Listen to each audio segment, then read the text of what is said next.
Good morning, everyone. We are here today with Mr. Greg Barnes. He is a barrister, he is an author of 3 books on Australian politics. Also, he is a political commentator. He is the director of the Australian Lawyers Alliance, and he is also lawyer of Julian Assange, and he is here today to help us understand more about this case, which is strictly related to freedom of information, a topic that is very important for Filosofia in Movimento. Mr. Barnes, Julian Assange is charged under the Espionage Act.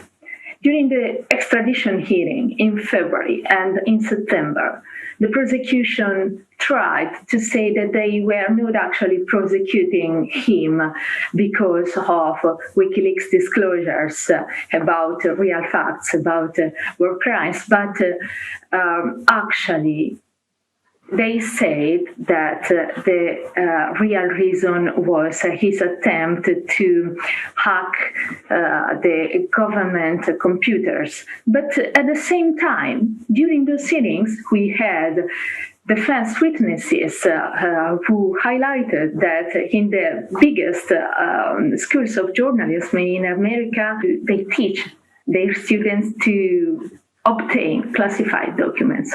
So how can we qualify this charge under the Espionage Act?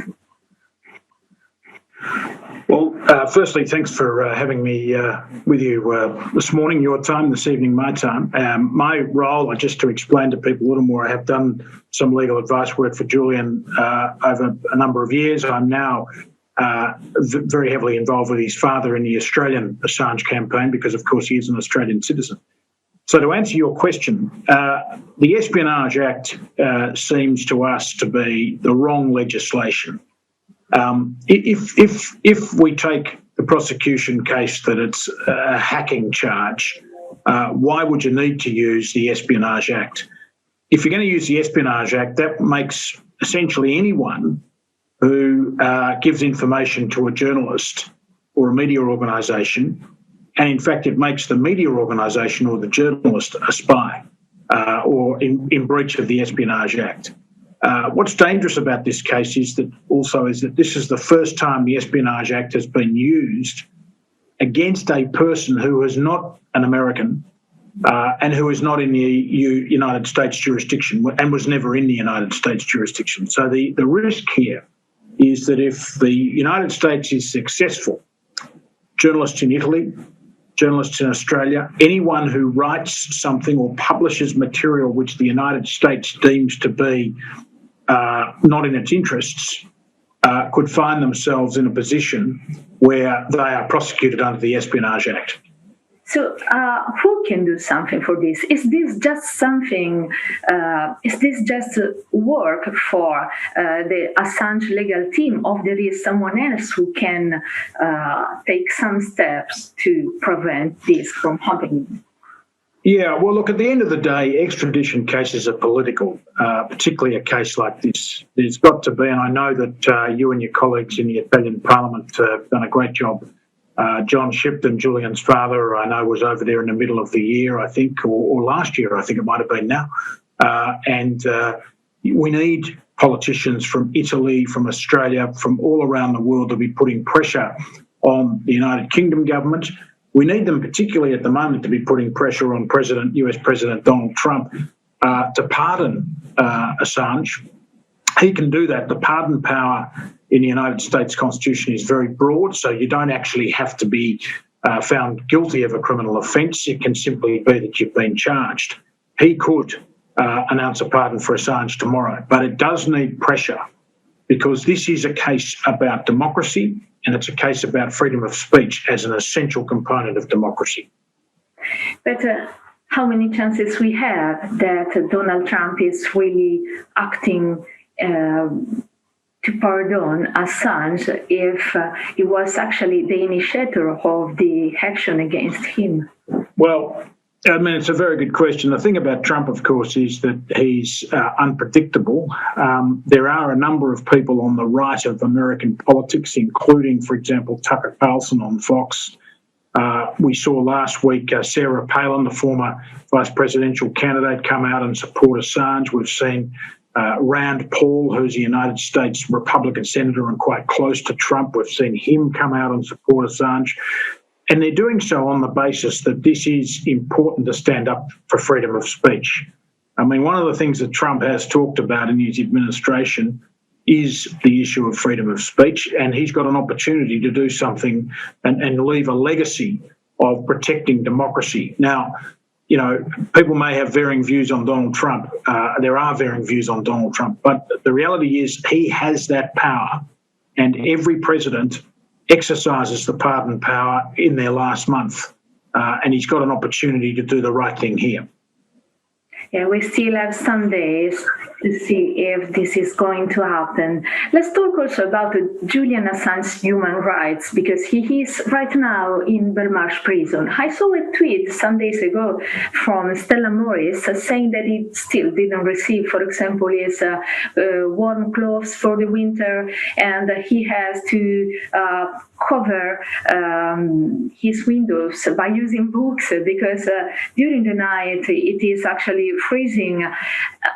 Can we accept all this in 2020? How you are also an expert in prison law, so how should we consider this?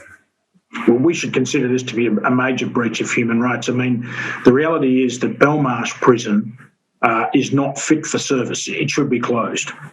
It's a hostile environment, a harsh environment, and it's outrageous that in 2020, in a wealthy country like the UK, you have people who have to use newspaper and cardboard up against their windows because they're so cold. I know Stella's also talked about the fact that she's delivered blankets which just haven't been delivered to Julian. So Julian and every other prisoner are in circumstances that amount simply to a gross breach of human rights. There are conventions and standards on the treatment of prisoners, and they should be abided by, and they include making sure that prisoners are treated humanely. And, you know, those conventions and rights that prisoners have should be abided by the UK authorities.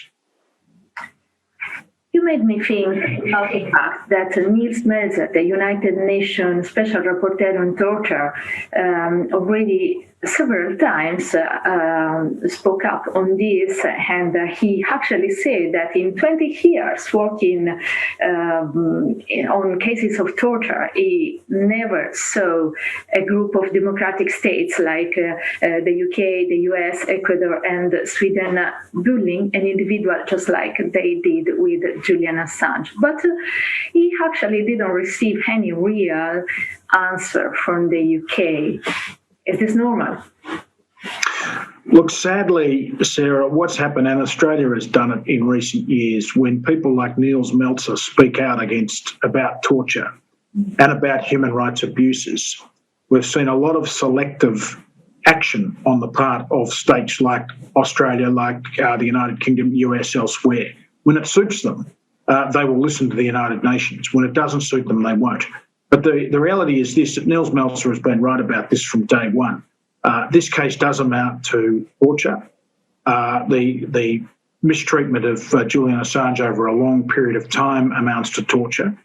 And, you know, he is the United Nations Special Rapporteur on torture. He is the authority, and he speaks with great authority because he speaks with the voice of the United Nations.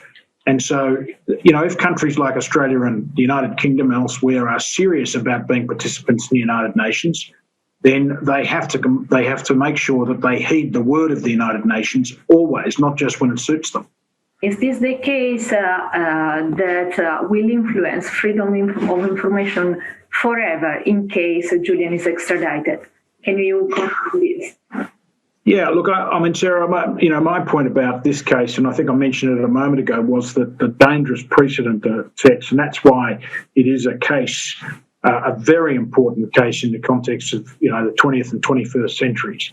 It's important because it's essentially saying that powers like the United States and China and other very powerful nations, if they do not like what is being written and published about themselves, they can extradite you. And that's why it's about freedom of speech, freedom of political communication. And it's chilling to know that you or any other journalist, any of your colleagues in Italy, for example, could find yourselves on the end of an extradition request. Now, your government might stand up to the United States and say, no, we're not going to hand you over.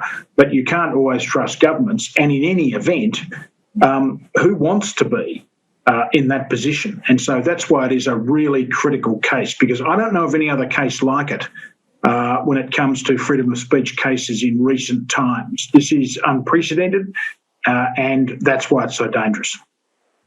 So it can affect also democracy, because how can I evaluate my political representatives if I don't know anything of what they do? Actually, WikiLeaks and similar organizations allow us to understand more about them.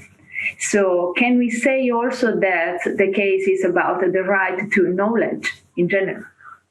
Yeah, I mean, look, what did Julian Assange reveal? What he revealed was war crimes committed by the United States in Afghanistan and Iraq. It's really ironic that in Australia at the moment, a number of journalists have received awards because they have published, including some pretty graphic footage of Australian soldiers allegedly committing war crimes in Afghanistan. And everybody's been saying, oh, this is fantastic. This is what you get with a free media. And yet everybody's forgetting this is exactly what Julian Assange did. And yet he finds himself facing possibly 170 plus years in jail.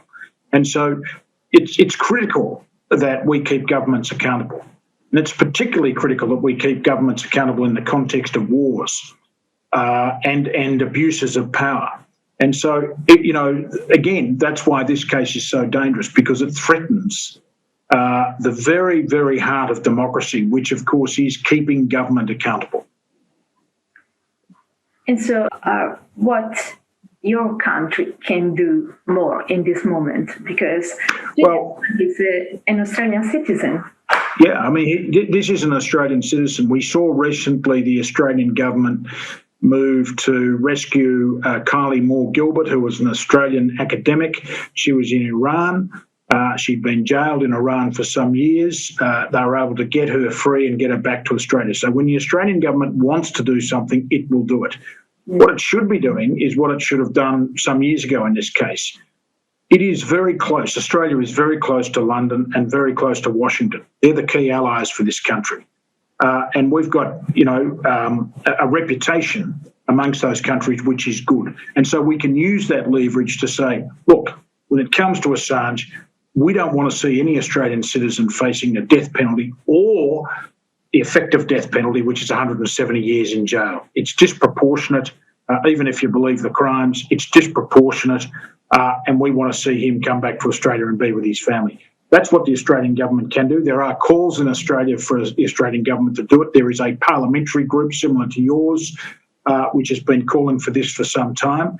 And but the other thing the Australian government could be doing quietly in Washington through its embassy is urging Donald Trump to pardon Julian Assange. That's something that governments can do and do, and it's something that the Australian government should be doing through its Washington embassy. But so far, it's right. Australia has done, very little in this case. To be fair, when the previous foreign minister was in power, Julie Bishop, she did make sure that Julian got a new Australian passport.